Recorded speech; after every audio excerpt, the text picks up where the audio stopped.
Everyone ఎలా ఉన్నారు, బాగున్నారా? సో ఏంటి వెజిటబుల్స్ అంతా చూపిస్తున్నాను అనుకుంటున్నారా? ఏం లేదండి, జస్ట్ ఇప్పుడే బ్లింకిట్లో ఆర్డర్ పెట్టాను, వచ్చింది.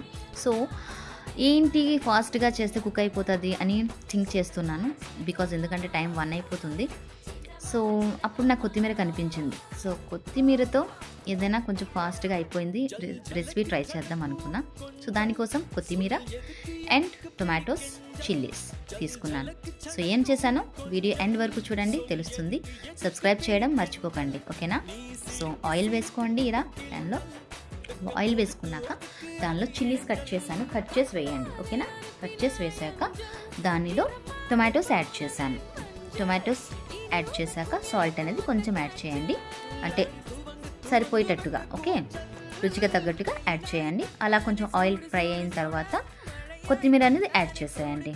యాడ్ చేశాక దాన్ని కలుపుతూ ఉండండి, లో ఫ్లేమ్లో పెడుతూ కవర్ చేస్తూ తీస్తూ కొంచెం అలా ఫ్రై అయినట్టు చేయండి. దాన్ని మిక్సీ జార్లో తీసుకొని చల్లారాక మిక్సీ చేసేయండి.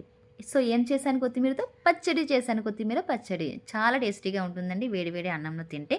ప్లీజ్ లైక్ చేయండి, కమెంట్ చేయండి, షేర్ చేయండి వీడియో నచ్చితే, ఓకేనా? Thank you.